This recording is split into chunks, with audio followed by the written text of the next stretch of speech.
20 years ago, the US and UK invaded Iraq. Today, Tony Blair is free to go on television, has made a huge amount of money, the same with George Bush. At the same time, Julian Assange languishes in Belmarsh prison because he told the truth about this war. Light them all up. There is something deeply wrong with a society with those kind of priorities. When you look at the people who brought us the war in Iraq, the people who used everything at their disposal, the state machine, parliament, the media, when you look at what all those people did, nobody has faced any of the consequences. Even when the Chilcot report reported, Tony Blair set up his own press conference, paid for by the immense wealth which he now has, the many houses that he has. He was made envoy for peace in the Middle East. He was given a knighthood last year. Whereas all the people who told the truth about the war, the people who marched, what happened to them? The Muslim community penalised by the PREVENT system for telling the truth and for standing up for their rights. The people like Julian Assange, imprisoned in Belmarsh for all these years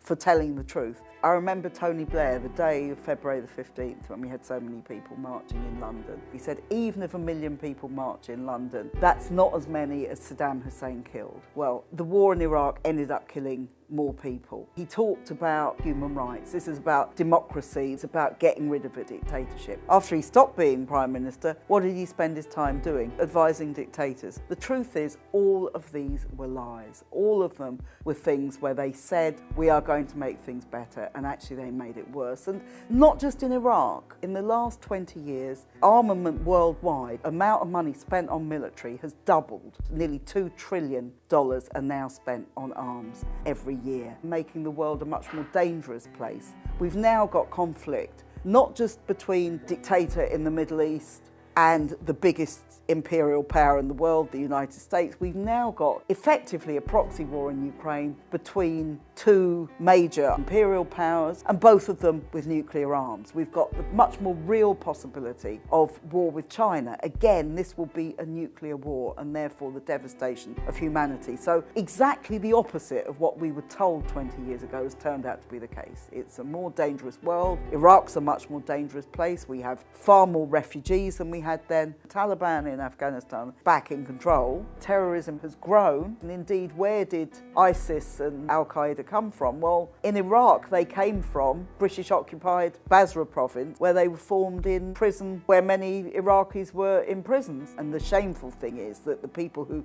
created the war are still being given awards, are still making huge amounts of money, and in the case of Tony Blair is still being invited onto the BBC to give his views on absolutely everything, instead of being in the dock at The Hague, which is where I think most people in Britain would like him to be. From the very beginning, from the time he went to Bush's ranch in the spring of 2002, Tony Blair was absolutely fully committed to every aspect of the war in Iraq. He lied about the existence of weapons of mass destruction, which had never been found because they didn't exist, and there were all sorts of people who said so at the time, including the UN weapons inspectors, who you might think would be people who did have some particular knowledge about this. This was all dismissed by Blair, by Alistair Campbell, when they devised a dossier. And this is the man who promoted the dossier. It was over the Evening Standard that day. Iraq can attack Britain in 45 minutes. I think a period of silence from Alistair Campbell would be welcomed by everybody, instead of which he seems to be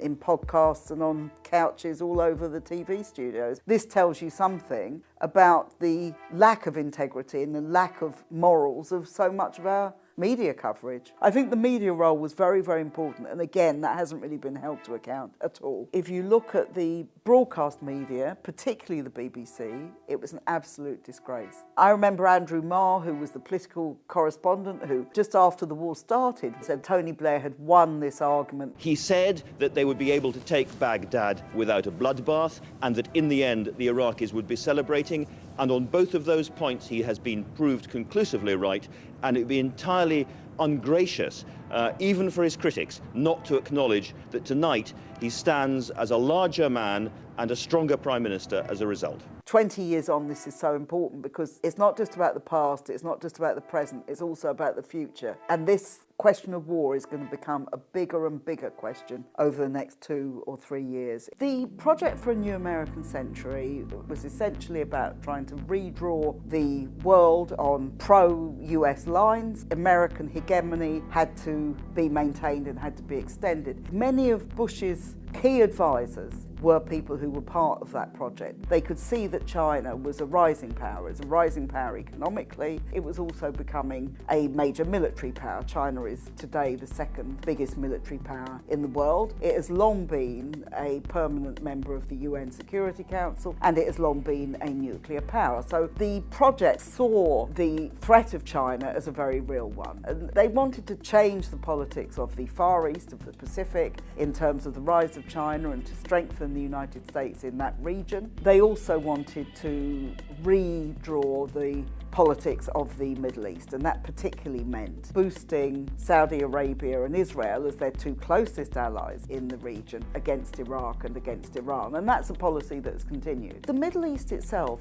there are very few democratic governments, and that is to do with the way in which imperial powers decided on a particular form of government which really didn't care about democracy. They were concerned with having regimes which were closely connected to them politically, economically and militarily, and that's what's been created. Yes, Saddam Hussein was a dictator. He was a dictator who was put into power through the acts of the United States, but he was by no means unique in that region. Saudi Arabia, for example, has been engaged in a war against Yemen for 7 years. No question about regime change. The murder of a journalist carried out at the behest of members of the Saudi royal family. Nothing is done. You know, we're talking here about extremely undemocratic states. The British government, the United States governments are perfectly happy to work with those people as long as they keep the area secure for oil profits. That's the bottom line. We had many Iraqis in this country who campaigned with us against the war in Iraq. Not because they liked Saddam, actually they had suffered, they'd been put in prison, they'd suffered terrible torture, they'd suffered all sorts of things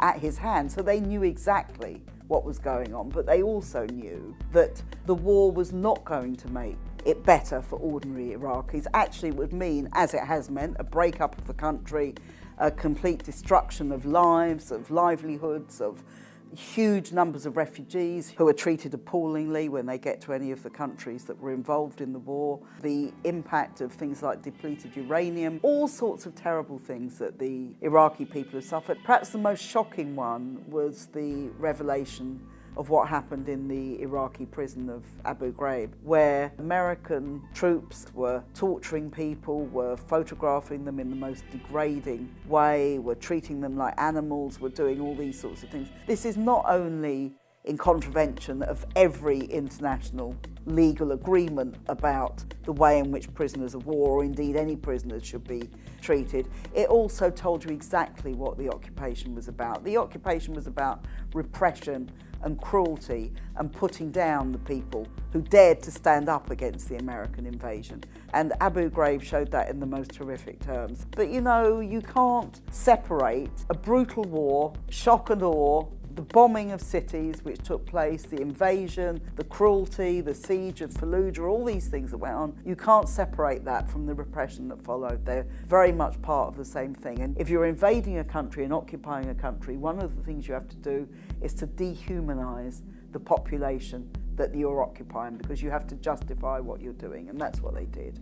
War is embedded in the kind of society we live in. We live in a society which is imperialist, which is about conquering other countries and extracting money from other countries. We live in a society where the rich get richer and the poor get poorer. So they don't care about whether your hospital is crumbling. They don't care if the roof of your children's school is leaking. They don't care if you can't afford to heat or eat and you have to choose, or maybe these days you can't even afford both. They really don't care about those things. What they do care about is preserving their wealth and power and their ability to spread that wealth and power. And war and weapons are absolutely central to their ability to do so. This is locked into their system, and that's why they do it. And that's why we have to fight against it. We've got a mainstream media which is really not open to any views which don't coincide with a very, very narrow consensus. We need independent media so much. It's so important that we can get alternative views out. That's why it's important to subscribe to Double Down News on Patreon.